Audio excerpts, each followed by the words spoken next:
En ce moment même, quelque chose est peut-être en train de traverser ton corps. Pas de la radiation, pas exactement de la gravité. Quelque chose qui n'a encore de nom dans aucun manuel. Quelque chose qui interagit si sélectivement avec la matière que tes atomes ne ressentent absolument rien. Pas de chaleur, pas de pression, aucun signal d'aucune sorte. Et la seule raison pour laquelle les physiciens soupçonnent même son existence, c'est qu'une particule de la taille du néant a vacillé une fraction de trop à l'intérieur d'un anneau magnétique dans l'Illinois. Ce minuscule vacillement pourrait être la première empreinte digitale d'une force connectant notre monde visible à un secteur caché qui constitue l'essentiel du cosmos. Installe-toi confortablement et reste jusqu'au bout, parce que cette histoire devient plus étrange à mesure que tu la suis de plus près. Première partie. L'affirmation qui ne devrait pas être possible. Il y a une version de cette histoire où tout va bien, où la physique a fait exactement ce qu'elle était censée faire, où les machines ont fonctionné parfaitement, où les chiffres sont revenus propres, et où le plus grand cadre théorique de l'histoire de la science a tenu bon sans broncher. Cette version de l'histoire est plus simple. C'est aussi celle qu'on ne va pas raconter. Parce que quelque chose s'est passé. Quelque chose de discret. Quelque chose de mesuré. Quelque chose qui n'a pas émergé d'une explosion dramatique dans un laboratoire ou d'une défaillance soudaine d'équipement, mais d'un nombre. Un nombre à peu près à la 8e décimale. Un nombre si petit, si enfoui dans la machinerie du calcul qu'il te faudrait une vie entière de formation en physique, juste pour comprendre pourquoi quiconque devrait s'en soucier. Et pourtant, les gens qui comprenaient, les gens qui avaient passé leur carrière à construire le cadre prédictif le plus précis de l'histoire de la connaissance humaine, eux s'en souciaient énormément. Parce que dans leur monde, une déviation minuscule n'est pas une erreur d'arrondi, c'est une rupture. Prenons un pas de recul un instant. Parce que tout le poids de ce qu'on va discuter ne se pose véritablement que si tu comprends ce qui était en jeu avant que les anomalies n'apparaissent. Le modèle standard de la physique des particules est, dans le sens le plus honnête et le plus littéral de l'expression, l'une des plus grandes réalisations intellectuelles de l'histoire humaine. C'est un cadre mathématique qui décrit tout ce dont la matière est faite et chaque force qui gouverne le comportement de la matière, à l'exception de la gravité. Et il le fait avec une précision qui n'a aucun parallèle dans aucune autre branche de la science. On parle de prédictions qui correspondent aux résultats expérimentaux à 10 ou 11 décimales. Pas à peu près. Pas approximativement, 10 décimales. C'est l'équivalent de mesurer la distance entre Paris et Marseille, environ 775 km, et d'être précis à l'épaisseur d'un seul cheveu humain. C'est ce que fait le modèle standard. C'est ce que les physiciens avaient construit. Et puis, les nombres ont cessé de coopérer. Pour comprendre pourquoi ça semble si étrange, tu dois comprendre l'histoire du domaine. La physique n'est pas une discipline où les anomalies sont prises à la légère. Quand quelque chose ne correspond pas à la prédiction, les physiciens ne haussent pas les épaules et passent à autre chose. Ils vérifient le calcul, ils vérifient l'équipement, ils cherchent des sources d'interférence, ils relancent l'analyse encore et encore. Et puis ils la confient à une équipe complètement séparée et leur demandent de trouver l'erreur. Ce processus prend des années, parfois des décennies. La culture de la physique des particules a été forgée à une époque où annoncer une fausse découverte était considéré comme l'un des pires échecs professionnels qu'un scientifique puisse connaître. Les standards pour revendiquer une découverte véritable sont extraordinairement élevés. Un résultat doit atteindre ce qu'on appelle 5 sigma, ce qui signifie que la probabilité que le résultat soit une fluctuation aléatoire plutôt qu'un effet réel est inférieure à 1 sur 3,5 millions, avant que la communauté commence même à l'accepter comme réel. Ce n'est pas de la prudence, c'est de la quasi-paranoïa, et elle est méritée. Parce que l'histoire du domaine contient de nombreux moments où ce qui ressemblait à de la nouvelle physique s'est avéré être une erreur systématique que personne n'avait pensé à prendre en compte. Alors, quand les physiciens de Fermilab dans l'Illinois et séparément au CERN près de Genève ont commencé à voir des mesures qui ne correspondaient pas tout fait à ce que le modèle standard prédisait, ils n'ont pas célébré. Ils n'ont pas convoqué de conférences de presse. Ils se sont assis et ont commencé à chercher leurs propres erreurs. Ce qui rend l'histoire captivante, ce qui la rend digne d'une exploration minutieuse, c'est qu'ils ont continué à chercher et que les écarts ont continué à survivre. Pas de manière concluante, pas sans ambiguïté, mais avec persistance. D'une manière qui a commencé à ressembler moins à du bruit et davantage à un murmure. Voici la question centrale autour de laquelle toute cette histoire va orbiter. Et je veux que tu la gardes en tête depuis le tout début. Pourrait-il exister une force, une véritable force fondamentale de la nature, qui traverse la matière ordinaire si complètement, si sélectivement, qu'il est physiquement impossible pour nous de la détecter directement? Pas difficile à détecter. Pas nécessitant une meilleure technologie, physiquement impossible, à cause de ce dont nous sommes faits, à cause des règles qui gouvernent notre interaction avec le monde. Qu'est-ce que ça signifierait même pour notre compréhension de la réalité? Et si une telle force existe, comment saurions-nous jamais si nous l'avons réellement trouvée? Ou si nous fixions simplement du bruit en le forçant à former un motif? De la manière dont les humains l'ont toujours fait quand ils sont confrontés à quelque chose qu'ils veulent désespérément être vrai. Ce n'est pas une histoire sur une découverte confirmée. Je veux être honnête avec toi à ce sujet dès le début. Parce que l'histoire réelle est plus étrange et plus intéressante qu'une simple annonce ne le serait. C'est une histoire sur un signal qui est apparu, qui a grandi, qui a attiré une attention scientifique énorme, qui a commencé à être interprété comme la preuve de quelque chose de véritablement révolutionnaire, et qui ensuite a commencé à vaciller, à faiblir, à résister à la certitude que tout le monde voulait lui attribuer. Les anomalies dont on va discuter, un muon vacillant une fraction de trop dans un anneau magnétique dans l'Illinois et un quark lourd au collisionneur du CERN se désintégrant de manière qui semble trahir une préférence subtile que l'univers n'était pas censé avoir. Ces anomalies n'étaient pas du bruit aléatoire provenant d'un instrument mal calibré. Elles provenaient de deux des expériences les plus soigneusement construites et les plus rigoureusement analysées de l'histoire de la science. Elles ont été prises au sérieux par des gens sérieux. Et pendant une période de plusieurs années, elles ont généré un enthousiasme authentique à l'idée que le modèle standard pourrait enfin montrer ses premières vraies fissures. Des fissures qui pourraient pointer vers un tout nouveau secteur de la réalité. Un domaine caché de particules et de forces que nous n'avons jamais pu voir. Non pas parce que nos instruments sont trop faibles, mais parce que nous sommes fondamentalement accordés sur une fréquence différente de l'existence. La possibilité derrière tout ça, la chose qui empêche les physiciens de dormir, est celle-ci. La majeure partie de l'univers, l'écrasante majorité de tout ce qui existe, est constituée de matière que nous ne pouvons pas voir, ne pouvons pas toucher, ne pouvons pas détecter avec aucun instrument que nous ayons jamais construit. On l'appelle la matière noire. Elle n'émet pas de lumière, elle n'absorbe pas de lumière. Elle n'interagit pas avec la force électromagnétique qui gouverne virtuellement tout ce que nous expérimentons. Et pendant des décennies, l'hypothèse a été que la matière noire n'interagit avec la matière ordinaire que par la gravité. C'est pourquoi nous savons qu'elle existe. Parce que les galaxies bougent de manière qui n'ont de sens que s'il y a bien plus de masse présente que ce que nous pouvons comptabiliser avec tout ce que nous observons. Mais et si la gravité n'était pas la seule connexion? Et s'il existait une force, une cinquième force fondamentale, qui fait le pont entre le visible et l'invisible, qui traverse la division entre ce dont nous sommes faits et ce dont la majorité du cosmos est fait?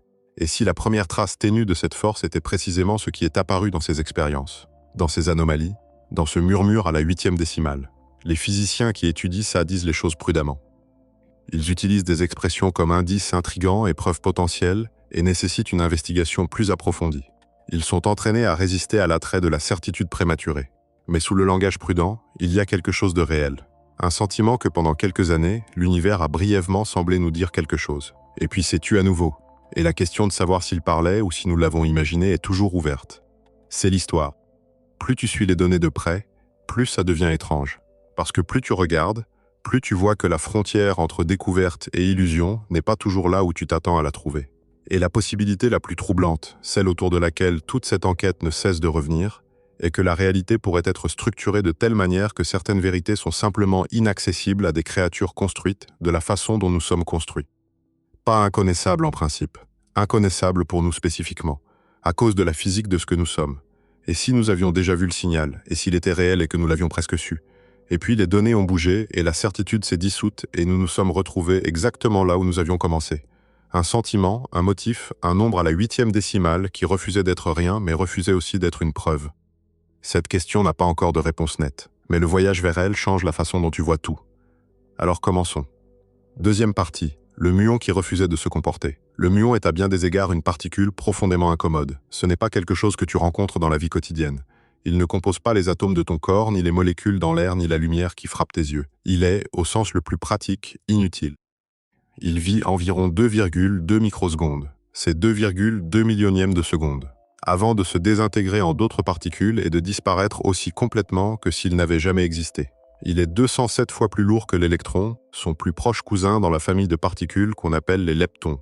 Et pourtant, pour des raisons qui émergent des niveaux les plus profonds de la mécanique quantique, le muon est presque uniquement adapté pour sonder le tissu de la réalité à un niveau qu'aucune autre particule ne peut atteindre aussi proprement. C'est exactement pourquoi, quand le muon a commencé à se comporter d'une manière que le modèle standard ne pouvait pas expliquer, les gens ont prêté attention. L'expérience à Fermilab, à Batavia dans l'Illinois, s'appelle l'expérience muon-G2. Le nom vient d'une quantité appelée le facteur G, un nombre qui décrit comment une particule répond à un champ magnétique. Spécifiquement, comment son spin quantique interne s'aligne et précesse, ou vacille, en réponse à des forces magnétiques externes. Le facteur G pour un électron ou un muon était prédit, avant même que la mécanique quantique soit pleinement développée, comme étant exactement tout. Mais ensuite, la théorie quantique des champs est arrivée. Et elle a introduit le concept de particules virtuelles. des fluctuations fugaces, fantomatiques, dans le vide quantique qui surgissent et disparaissent sur des échelles de temps si brèves qu'elles frôlent le philosophique. Et ces particules virtuelles, ils s'avèrent, interagissent avec le muon et décalent subtilement son facteur G par rapport à exactement tout. La différence entre le facteur G réel et tout, divisé par tout, s'appelle le moment magnétique anormal. Et on le note simplement A même. Le calculer précisément exige de prendre en compte chaque particule virtuelle, chaque quark, chaque boson, chaque fluctuation quantique fugace avec laquelle le muon pourrait interagir pendant sa brève existence. Le modèle standard peut faire ce calcul. En fait, il le fait extraordinairement bien. La valeur prédite et la valeur mesurée devraient s'accorder à mieux qu'une partie par million. Le fait qu'elles s'accordent même à ce niveau est véritablement remarquable. C'est le genre d'accord qui devrait te faire t'arrêter et apprécier ce que la physique théorique a accompli. Mais l'expérience de Fermilab ne cherchait pas un accord approximatif. Elle cherchait la différence entre un accord extraordinaire et un accord parfait. Et cette différence, si elle existe, c'est là où la nouvelle physique vit. Le dispositif expérimental à Fermilab vaut la peine d'être décrit parce qu'il est à sa manière une œuvre d'art d'ingénierie. La pièce maîtresse de l'expérience est un anneau magnétique supraconducteur. Un électroaimant circulaire d'environ 15 mètres de diamètre, refroidi à une température proche du zéro absolu, générant un champ magnétique si uniforme et si précisément calibré que les scientifiques le décrivent comme le champ magnétique le plus uniforme jamais produit par des mains humaines. Les muons sont créés en projetant des protons sur une cible, en ne sélectionnant que les muons qui tournent dans la bonne direction, puis en les injectant dans l'anneau où ils commencent à orbiter sur la piste circulaire, tandis que le champ magnétique fait préciser leur spin. Cette précession, ce vacillement, c'est ce que l'expérience mesure. Des milliers de détecteurs disposés autour de l'anneau captent le signal des muons en désintégration. Et à partir du motif de ces désintégrations, les physiciens peuvent extraire la fréquence de précession avec une précision extraordinaire. Pense à ça comme regarder une toupie sur une table. Si tu inclines légèrement la table, la toupie va commencer à vaciller autour de son propre axe de manière prévisible. Et le rythme de ce vacillement dépend des propriétés de la toupie. Son poids, son spin, son moment d'inertie. Maintenant, imagine que la toupie est un muon. Le champ magnétique est la table inclinée. Et le vacillement est la précession anomale que tu essaies de mesurer. Si elle vacille légèrement plus vite ou plus lentement que la théorie ne le prédit, quelque chose interagit avec elle que la théorie n'a pas pris en compte. L'expérience avait déjà tourné au Brookhaven National Laboratory à New York au début des années 2000, et là-bas elle montrait déjà un écart. Une mesure légèrement supérieure à ce que le modèle standard prédisait. Le résultat était tentant mais pas concluant. L'incertitude dans la mesure était assez grande pour que l'écart puisse être une fluctuation statistique. L'équipement a ensuite été méticuleusement déplacé vers Fermilab. Et quand je dis déplacé, je veux dire que l'anneau magnétique de 15 mètres a été physiquement transporté sur un camion à plateau à travers plus de 50 km d'autoroute, avec la circulation bloquée le long du trajet, parce que l'anneau était trop délicat pour être démonté et remonté sans risquer d'endommager sa précision extraordinaire. Ce déménagement seul a nécessité 15 mois de planification et un convoi nocturne qui est brièvement devenu sa propre histoire dans les journaux. La campagne de Fermilab a commencé à accumuler des données en 2017 et en avril 2021, les premiers résultats ont été annoncés. La mesure a confirmé et étendu l'écart de Brookhaven. Le résultat combiné montrait une différence entre la valeur mesurée et la prédiction du modèle standard d'environ 2,4 parties par million. Ça semble presque rien. C'est presque rien. Mais dans le monde de la physique de précision, où les prédictions du modèle standard sont censées être exactes à une partie par million ou mieux, un écart de 2,4 parties par million est un très grand nombre. La signification statistique du résultat combiné était de 4,2 sigma, proche du seuil de 5 sigma pour une découverte, mais pas tout à fait là. Assez proche pour être pris au sérieux. Assez proche pour générer un enthousiasme énorme dans la communauté des physiciens. Et assez proche du seuil de découverte pour que chaque mesure suivante ressemble à un verdict qui approche. Ce qui rendait l'anomalie particulièrement intéressante, ce n'était pas seulement sa taille, mais sa nature. Si le muon vacille plus vite qu'il ne devrait, quelque chose interagit avec lui. Quelque chose que le modèle standard n'inclut pas. Les particules virtuelles de la physique connue contribuent au vacillement de manière précisément calculée. Une contribution supplémentaire d'une particule inconnue, un nouveau boson, un porteur d'une cinquième force, pousserait le vacillement exactement dans la direction que l'expérience observait. Tu ne peux pas identifier cette particule inconnue directement à partir de cette seule mesure. Le muon ne laisse pas un mot expliquant quel fantôme l'a touché. Mais tu peux déduire que quelque chose est là. Quelque chose que le modèle standard n'a pas pris en compte. Quelque chose qui interagit avec les muons d'une manière qui pousse leur spin juste une fraction au-delà de ce que la théorie prédit. Et puis, comme on le verra bien plus tard dans l'histoire, quelque chose est arrivé pour compliquer l'image. La théorie a bougé. Pas l'expérience, le calcul. L'univers n'a pas changé, mais notre carte de l'univers, si. Le mauvais comportement du muon n'a finalement pas été un fracas tonitruant. C'était une dérive douce, Un départ discret du chemin attendu, mesuré au fil d'années d'observation patiente dans un anneau magnétique de la taille d'une petite maison. L'univers ne s'est pas annoncé. Il a juste vacillé légèrement à la 8e décimale et a attendu pour voir si quelqu'un faisait assez attention pour le remarquer. Quelqu'un faisait attention. 3e partie. L'univers joue ses favoris.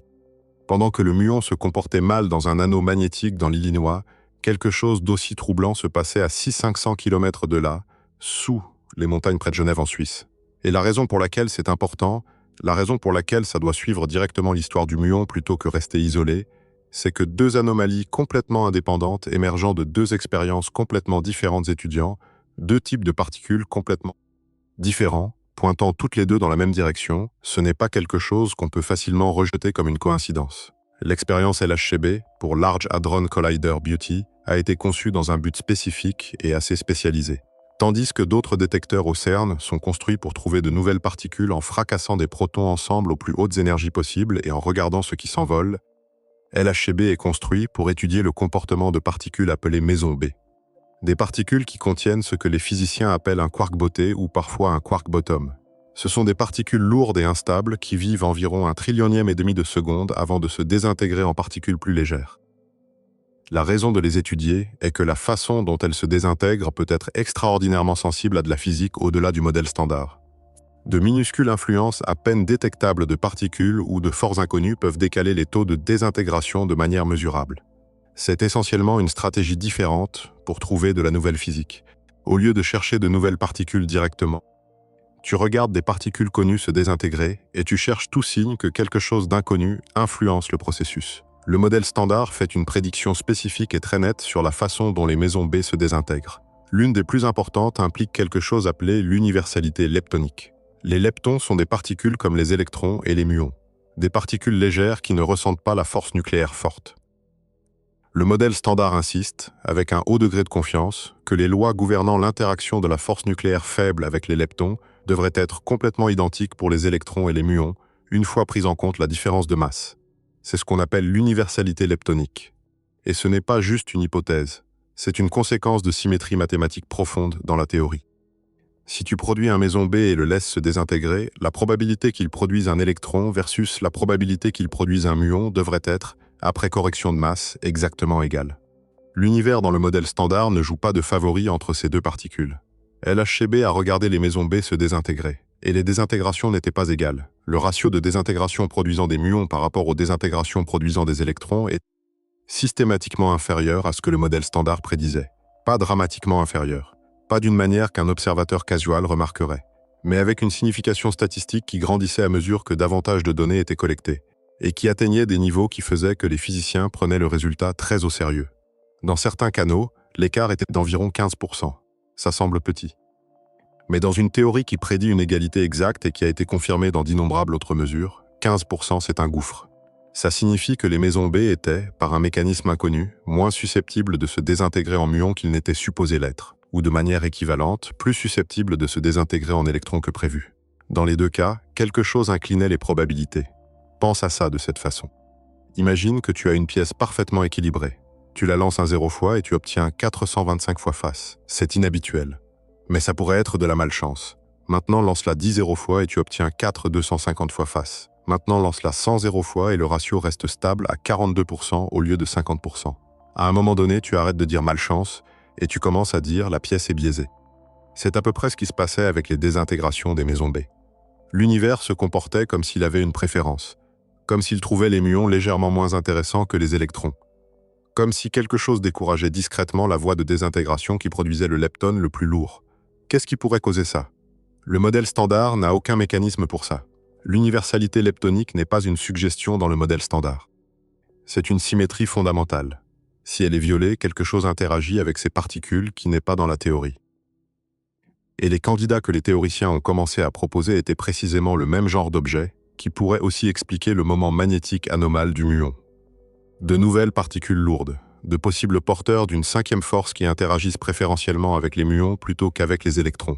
Certaines propositions invoquaient un nouveau boson, un Z', une particule hypothétique similaire au boson Z qui porte la force faible, mais avec des règles d'interaction différentes. D'autres proposaient des leptoquarks, des particules exotiques qui peuvent interagir simultanément avec les quarks et les leptons, et qui pourrait donc influencer les désintégrations des mésons B exactement de la manière que LHCb observait.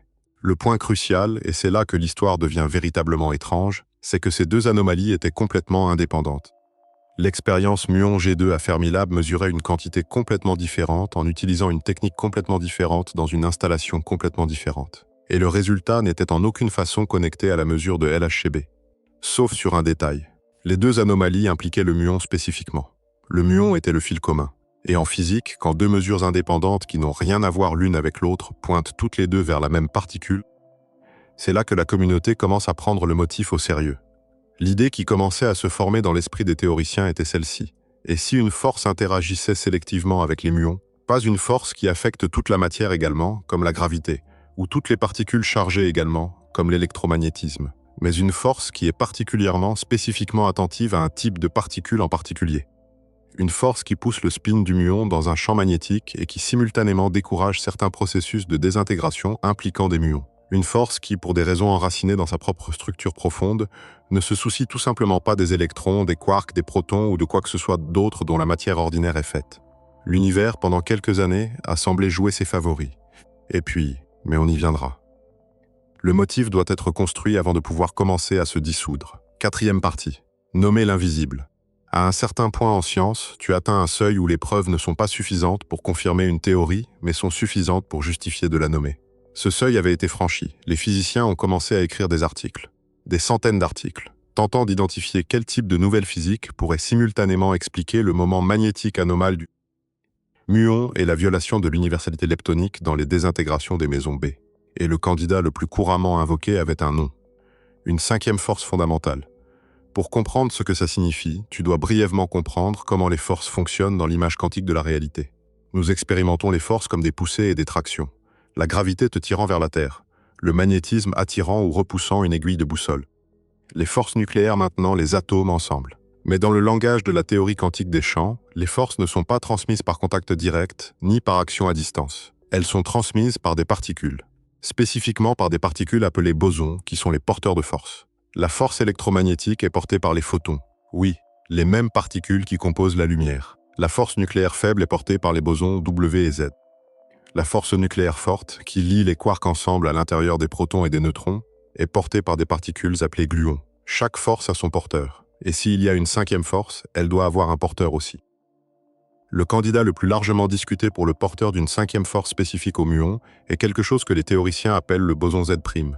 Le nom est délibérément évocateur du boson Z, le porteur de la force faible, parce que le Z' jouerait un rôle structural similaire, médiant une interaction entre particules. Mais contrairement au boson Z qui se couple à tous les fermions plus ou moins également, le Z' aurait des couplages fortement préférentiels. Il interagirait vigoureusement avec les muons et peut-être avec les particules qui constituent la matière noire. Il interagirait à peine, ou pas du tout, avec les électrons ou avec les quarks qui composent les protons et les neutrons. Cette sélectivité n'est pas physiquement impossible. Il n'y a aucune raison fondamentale pour laquelle chaque force devrait traiter chaque particule également. Les forces que nous connaissons déjà ne traitent pas toutes les particules également. La force forte n'affecte que les quarks et les gluons, pas les électrons. La sélectivité en elle-même n'est pas ce qui rend le Z' exotique. Ce qui le rend exotique, c'est qu'il serait sélectif d'une manière qui correspond exactement aux anomalies qu'on voyait, et qu'il ne s'est pas montré directement dans aucun détecteur de particules. Ce que ces candidats partagent, le Z' et le leptoquark, c'est une propriété qu'on pourrait décrire avec un léger sens du drame comme de l'élitisme. Ils n'interagiraient pas démocratiquement avec toute la matière. Ils choisiraient. Et cette sélectivité, cette préférence pour les muons par rapport aux électrons, est précisément ce qui rend l'anomalie si tentante et ce qui rend l'hypothèse de la cinquième force véritablement différente du simple ajout d'une particule supplémentaire au modèle standard.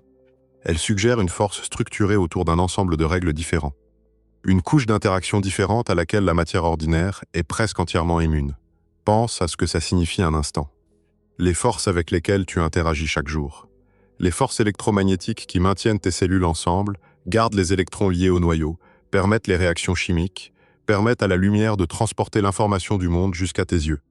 Ce sont des forces auxquelles tu participes parce que tu es fait de particules électriquement chargées. Mais la cinquième force, dans cette image, exigerait une propriété quantique différente. Une que la matière ordinaire possède à peine ou pas du tout. Ce serait comme une station de radio diffusant sur une fréquence que ton récepteur n'est pas construit pour capter. Le signal pourrait être tout autour de toi, traversant ton corps. se propageant à travers la chaise sur laquelle tu es assis et les murs de la pièce et le cœur de la planète sous tes pieds. Et tu ne ressentirais absolument rien. Pas une vibration, pas une chaleur, pas un murmure, rien. Et voici où l'histoire prend son premier virage vers le véritablement existentiel. Parce que l'hypothèse de la cinquième force n'est pas juste une question sur deux anomalies dans des détecteurs de particules. C'est une question sur ce à quoi ces anomalies pourraient être connectées. Si une force existe qui interagit sélectivement avec les muons et ignore la matière ordinaire, alors avec quoi d'autre interagit-elle? Et si la raison même pour laquelle elle ignore la matière ordinaire est qu'elle est principalement conçue, si on peut utiliser ce mot de manière lâche pour interagir avec quelque chose d'autre, quelque chose que nous ne pouvons pas voir. Quelque chose qui, en termes de quantité pure, surpasse vastement tout ce que nous avons jamais observé.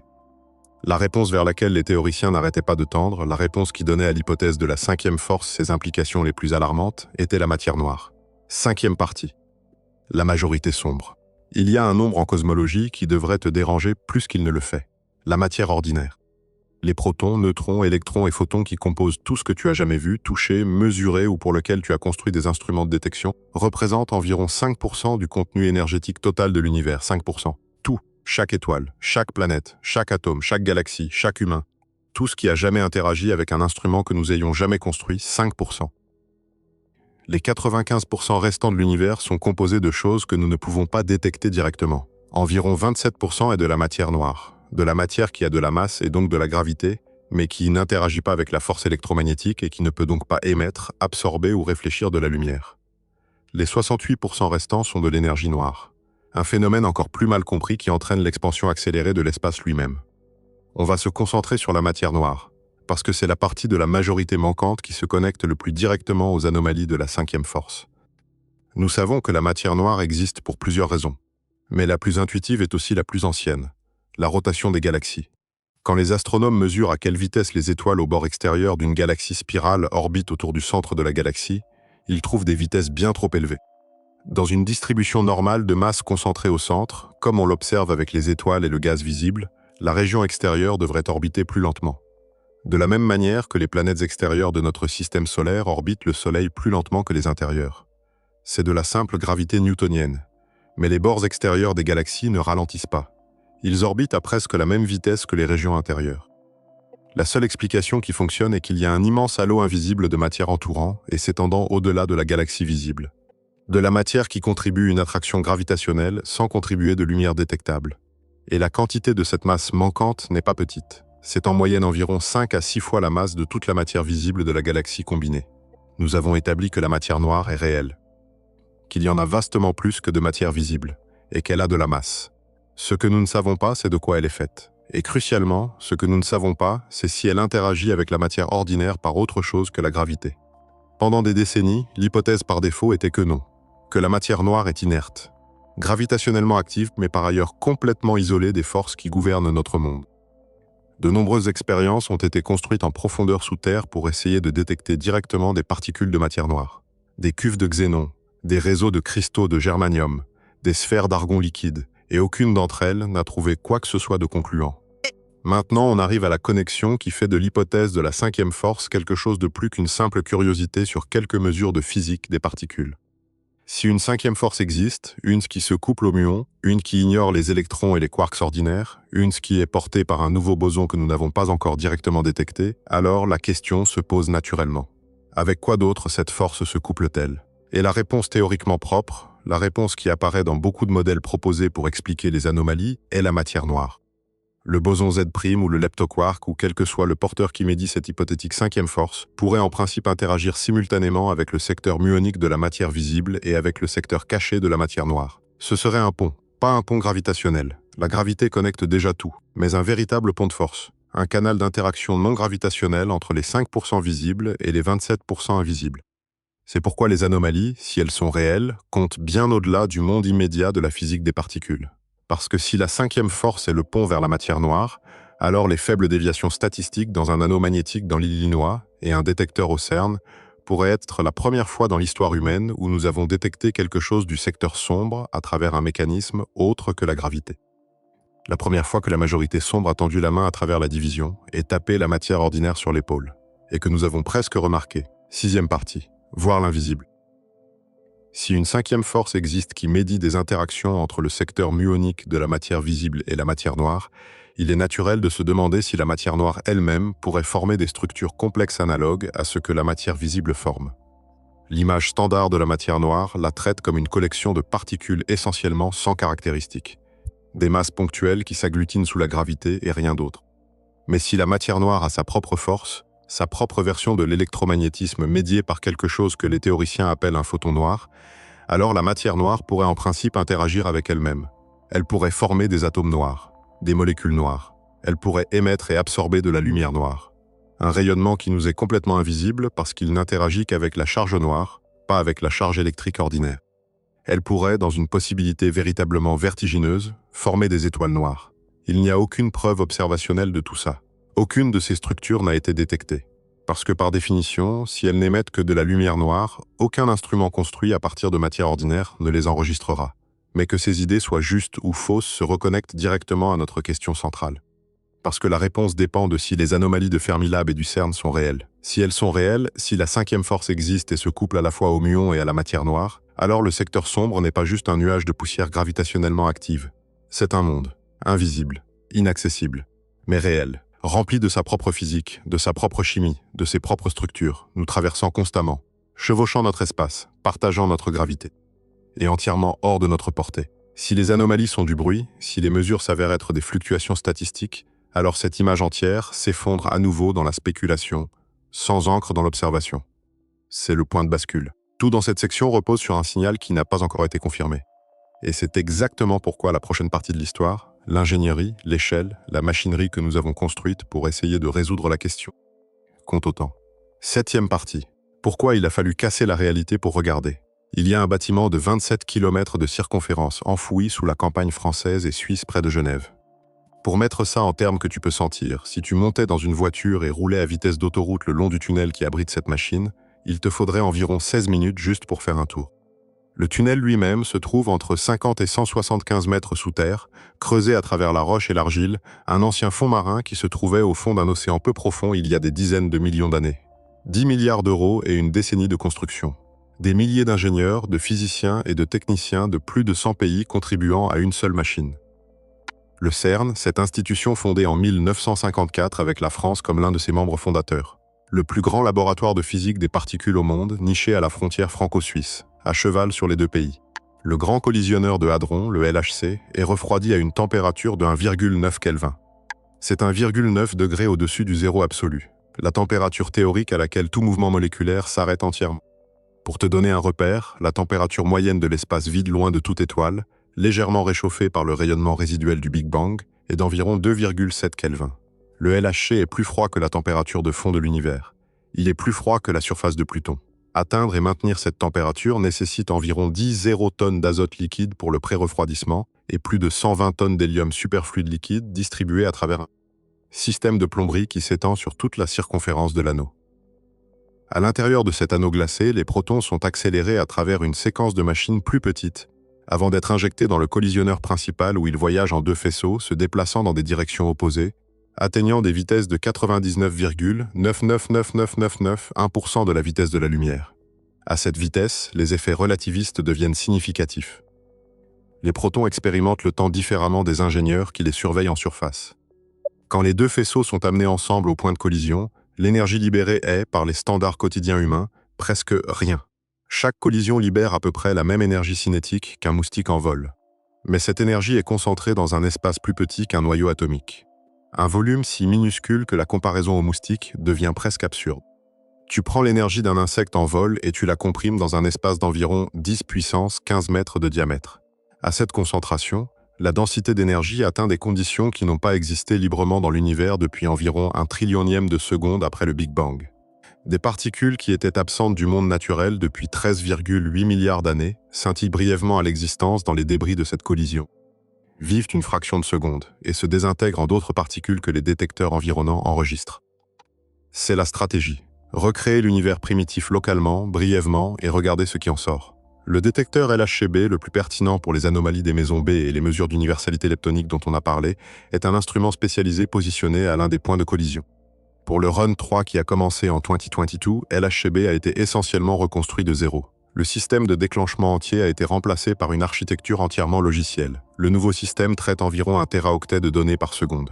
En continu, l'énergie de collision dans le Run 3 a été augmentée de 13 téraélectronvolts à 13,6 téraélectronvolts. Cette augmentation de 6% semble modeste. En pratique, elle étend significativement la gamme de masse de particules que le LHC peut sonder. Et pourtant, avec tout ça, avec les collisions de protons les plus énergétiques jamais réalisées sur Terre, avec des détecteurs reconstruits à une sensibilité sans précédent, nous n'avons toujours pas directement détecté les nouvelles particules que l'hypothèse de la cinquième force exige. Aucun boson Z' ne s'est matérialisé dans les débris de collision. Aucun leptoquark n'a été reconstruit à partir des traces de particules. La preuve manquante reste absente. 8e partie. Le moment avant de savoir. La science a un système de nombres pour l'incertitude. Et ça vaut la peine de l'expliquer soigneusement. Parce qu'il gouverne tout dans la façon dont l'histoire des anomalies de la cinquième force s'est déroulée.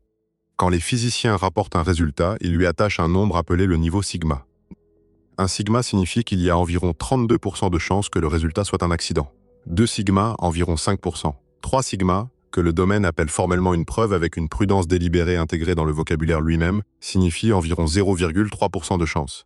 5 sigma est une découverte. 5 sigma signifie que la probabilité que le résultat soit une fluctuation aléatoire est inférieure à 1 sur 3,5 millions. Ces seuils ne sont pas des nombres arbitraires inventés par des comités excessivement prudents. Ils ont émergé lentement et parfois douloureusement de l'histoire du domaine lui-même. La physique des particules dans la seconde moitié du XXe siècle était jonchée de résultats à 3 sigma très médiatisés qui ont généré un enthousiasme énorme et se sont ensuite silencieusement dissous quand de meilleures données sont arrivées.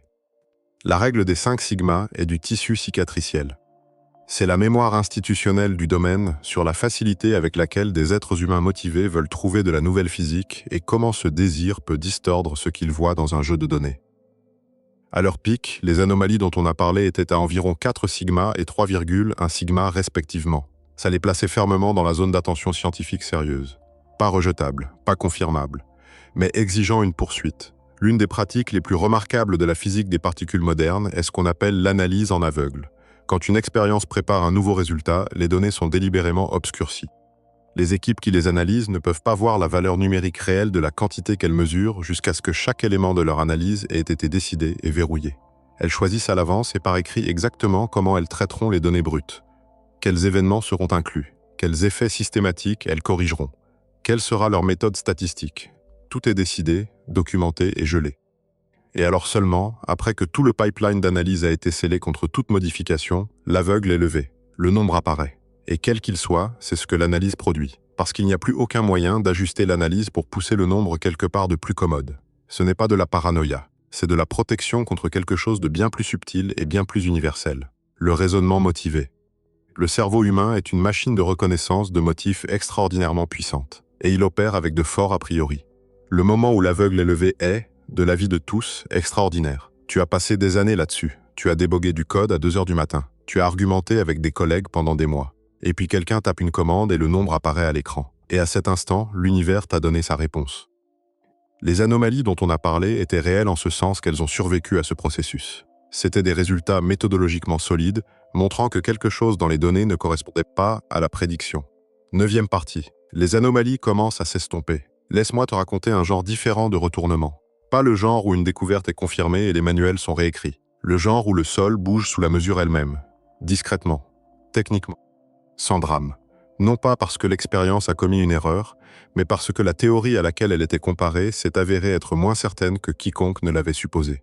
Pour comprendre ce qui s'est passé, tu dois comprendre quelque chose sur la structure du calcul de muon G2 que la plupart de la couverture de l'anomalie a passé sous silence.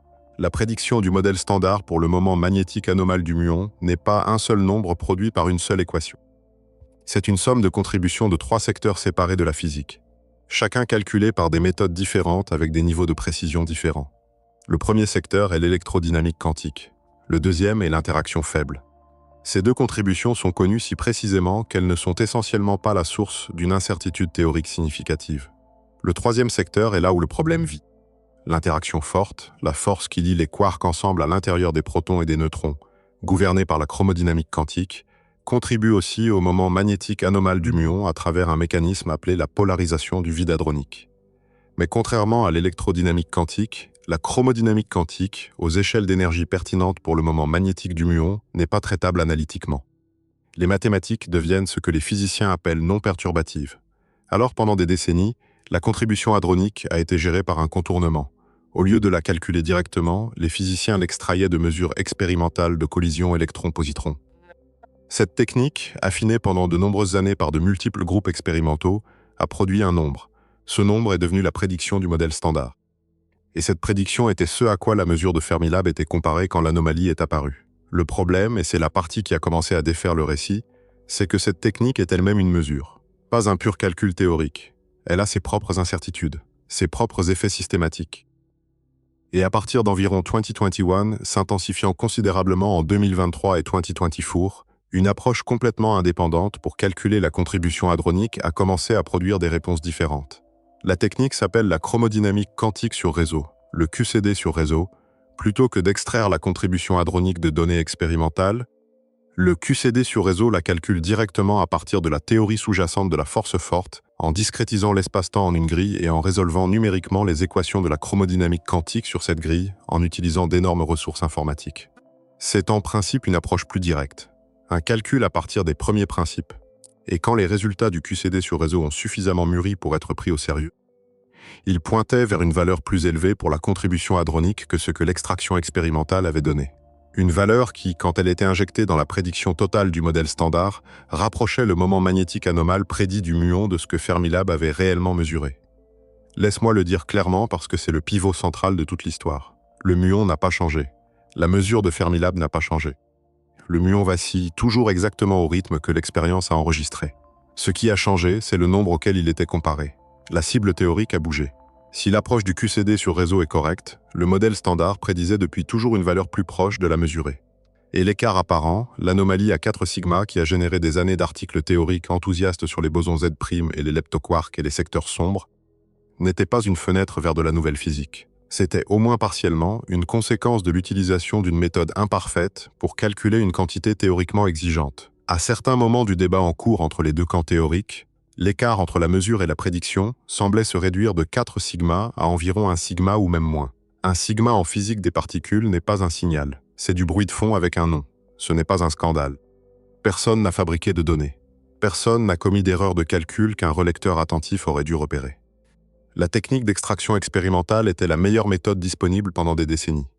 La technique du QCD sur réseau n'était pendant longtemps pas assez mature pour être compétitive. Il a fallu des années de développement méthodologique et de progrès informatique avant que les nombres du QCD sur réseau ne deviennent assez précis pour constituer un défi véritable. La prédiction établie. Quand ils l'ont fait, la communauté théorique a fait exactement ce qu'elle devait. Elle a pris les nouveaux résultats au sérieux, les a débattus, les a vérifiés, et a commencé un processus pour déterminer quelle approche est la plus fiable. Ce processus est, au moment de ce récit, toujours en cours. Le débat entre l'extraction expérimentale et l'approche du QCD sur réseau n'a pas été pleinement résolu. Ce que ça signifie pour le récit de la cinquième force est significatif. La preuve expérimentale la plus convaincante de nouvelles physiques impliquant les muons, cette anomalie à 4 sigma de Fermilab, celle qui a lancé des centaines d'articles théoriques et s'est retrouvée dans les médias grand public du monde entier, est devenue ambiguë. Pas falsifiée. Ambiguë. Pendant ce temps, à LHCb, l'évolution de l'histoire de l'universalité leptonique a suivi un chemin différent, mais est arrivée à un endroit similairement sobre. Quand le détecteur redessiné a commencé à produire des données à son nouveau rythme sans précédent, les analyses mises à jour des ratios de désintégration des mésons B ont été publiées. Et à mesure que les statistiques grandissaient, les nombres bougeaient. Le ratio de désintégration en muons par rapport aux désintégrations en électrons, qui dans les analyses précédentes avec des jeux de données plus petits, avait semblé dévier significativement de la prédiction du modèle standard d'égalité exacte, a commencé à se rapprocher de 1. La mise à jour la plus significative, publiée fin 2022, montrait la mesure clé d'universalité leptonique confortablement dans la marge d'incertitude du modèle standard. La déviation de 15% qui avait généré tant d'enthousiasme, la preuve apparente que l'univers jouait discrètement ses favoris entre muons et électrons, avait disparu. Pas faibli, disparu. Absorbée dans le bruit statistique où elle avait apparemment toujours vécu.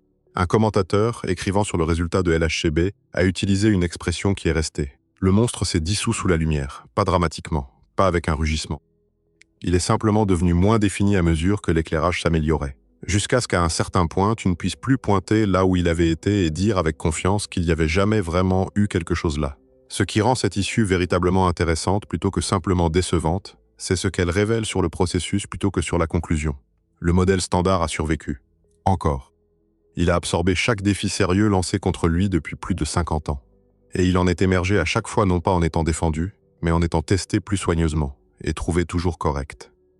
Les anomalies n'ont pas été rejetées. Elles ont été prises au sérieux, ce qui est la seule réponse intellectuellement honnête à des données inattendues. Elles ont été investiguées avec les meilleurs outils disponibles. Elles ont été suivies jusqu'à ce que les données les résolvent. Et la résolution, quand elle est venue, a vindiqué non seulement le modèle standard, mais la méthodologie qui avait été appliquée pour le tester. Le système a fonctionné. Ce n'est pas un lot de consolation. C'est tout l'intérêt. 10e partie. Et si nous l'avions presque vu. L'estompement d'une anomalie n'est pas la même chose qu'une réfutation.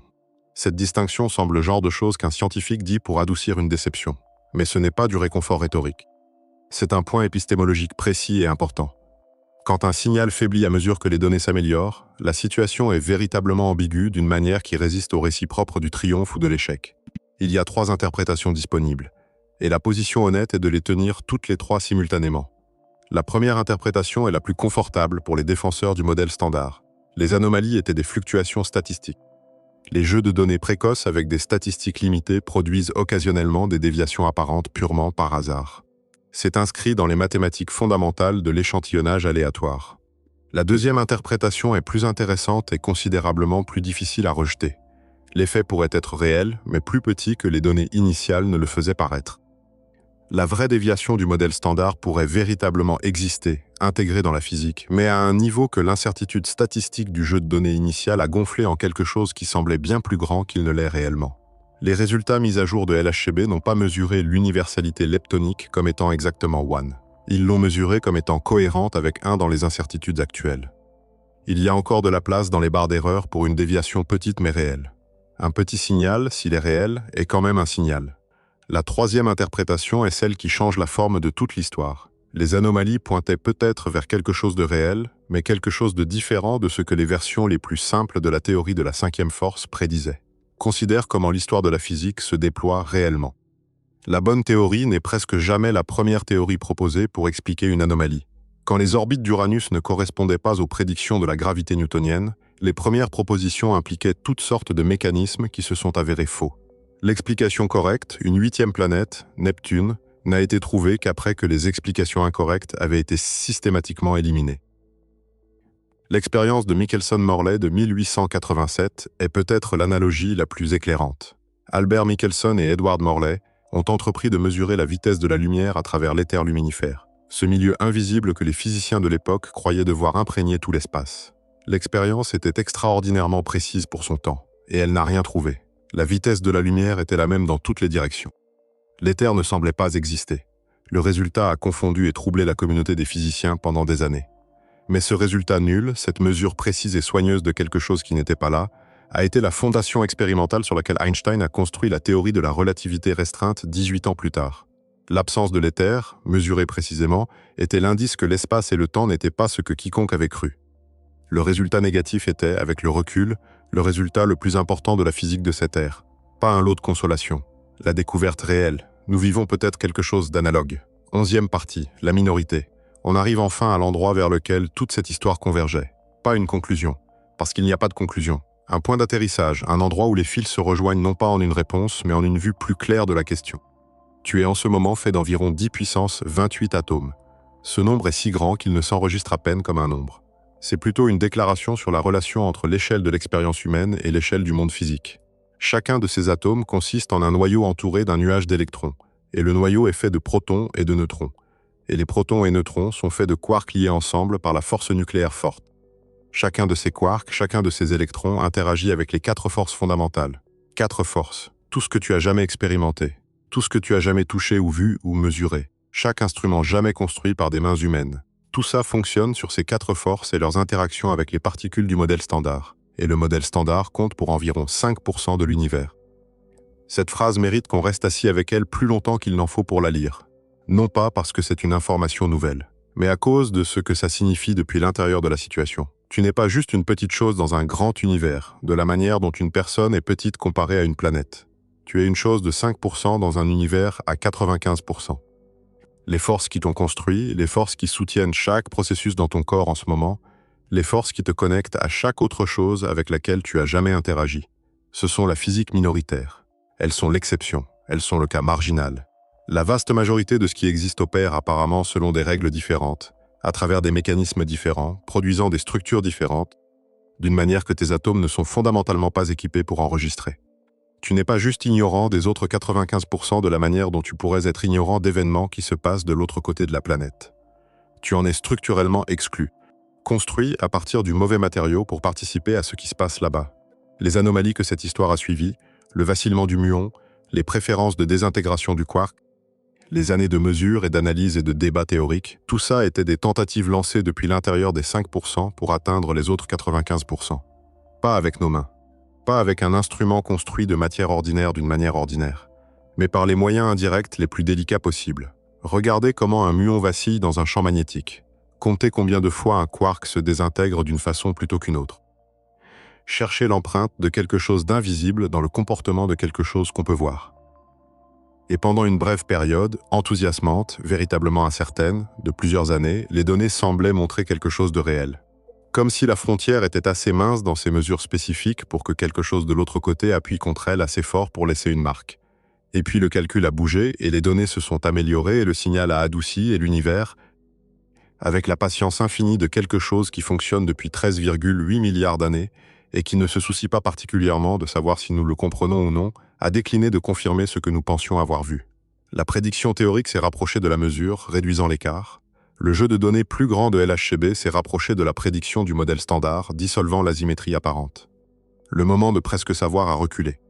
La frontière, qui avait semblé brièvement perméable, s'est réaffirmée. C'est la version de l'histoire qui ne tient pas confortablement dans un titre. Les titres disaient des choses comme le CERN découvre une possible cinquième force et Fermilab laisse entrevoir une nouvelle physique révolutionnaire. Ces titres n'étaient pas malhonnêtes. Ils reflétaient l'état des preuves au moment où ils ont été écrits. Mais l'histoire réelle, l'histoire complète suivie du début jusqu'à là où nous en sommes actuellement, est plus compliquée, et à sa manière, plus intéressante. Des scientifiques ont construit les instruments les plus sensibles de l'histoire humaine. Ils ont pointé ces instruments vers le tissu de la réalité avec plus de précision que jamais auparavant. Ils ont trouvé un murmure. Ils ont passé des années, soigneusement, rigoureusement, avec une discipline méthodologique extraordinaire, à essayer de déterminer si le murmure était un langage ou un bruit parasite, si c'était un signal ou du bruit, si l'univers leur disait quelque chose ou s'ils entendaient leurs propres espoirs reflétés depuis les données. Et au bout de tout ce travail, ils ne sont toujours pas entièrement certains. Le murmure est devenu plus discret, considérablement plus discret, mais il n'a pas totalement disparu. Et la situation théorique reste assez peu résolue pour que la certitude dans l'une ou l'autre direction serait prématurée. La question philosophique au centre de toute cette enquête, comment prouves-tu l'existence de quelque chose qui ne peut pas interagir avec toi, n'a pas de réponse satisfaisante au sens conventionnel. Elle se situe à la véritable frontière de ce que la méthode scientifique peut faire. Non pas parce que la méthode est défaillante, mais parce que la question elle-même est structurellement difficile d'une manière qui va au-delà de n'importe quelle expérience ou technique d'analyse particulière. Si une force te traverse sans laisser aucune trace dans tes atomes, sans pousser un seul électron, sans influencer une seule réaction chimique, tu ne peux pas la détecter. Ce n'est pas un problème technologique, c'est un problème de physique. Tu existes en ce moment à l'intérieur d'un univers qui est principalement caché de toi. Pas métaphoriquement, physiquement. Environ 27% de ce qui existe est de la matière noire. 68% est de l'énergie noire, 5% est de la matière ordinaire. Toi inclus. Chaque étoile et planète et galaxie que tu as jamais observée incluse, 5%. Tu es dans l'extrême minorité de la réalité physique, et tu l'as été toute ta vie, et chaque humain qui ait jamais vécu aussi, et chaque humain qui viendra après aussi. L'univers n'est pas principalement fait de choses comme toi. Il est principalement fait de choses qui ne te ressemblent en rien. Et ça a été le cas depuis le début. La cinquième force existe peut-être, peut-être pas. Les anomalies ont peut-être été les premières empreintes ténues de quelque chose de réel que nous n'avons pas encore appris à lire correctement. Ou elles ont peut-être été du bruit, portant le costume d'un signal, de la manière dont le bruit le fait parfois quand tu regardes assez fort et espères assez fort, et que les statistiques sont juste assez du mauvais côté du seuil. Nous ne savons pas. Et la volonté de rester assis avec ce non-savoir, de continuer à travailler, continuer à mesurer, continuer à affiner, sans forcer une conclusion prématurée dans aucune direction. Ce n'est pas de la faiblesse, c'est la discipline qui rend la découverte éventuelle possible. Quelque part dans les 95% que tu ne peux pas atteindre, il y a peut-être un signal, une force, un pont, quelque chose qui traverse ton corps chaque seconde de ta vie, qui a traversé chaque humain qui ait jamais vécu, qui se déplace à travers les murs de la pièce où tu es en ce moment et à travers la roche sous tes pieds et à travers l'espace entre les galaxies, ne laissant aucune trace dans quoi que ce soit que nous ayons jamais construit pour le détecter. Les anomalies ont brièvement pointé vers ça, ou elles n'ont pointé vers rien. Les instruments tournent toujours, les données s'accumulent toujours, les calculs sont toujours en cours d'affinement. Et la question, cette question particulière, celle sur ce qui est de l'autre côté de la frontière, à partir de laquelle nous sommes construits, cette question est toujours ouverte. L'ouverture de la question est la vraie découverte. Pas une particule, pas une force, pas un signal confirmé du secteur sombre, mais la reconnaissance précise et honnête que la majeure partie de ce qui existe se trouve au-delà de la portée de ce que nous sommes. Combiné avec le refus absolu de cesser de chercher malgré tout. C'est de ça que cette histoire parle vraiment. Comprendre les dimensions exactes de ton ignorance est peut-être la chose la plus importante que tu puisses savoir, parce que ça te dit exactement où pointer le prochain instrument, exactement où regarder quand les meilleures machines seront construites, exactement où l'univers a gardé ses secrets le plus soigneusement. Le signal est toujours là dehors, ou il ne l'est pas.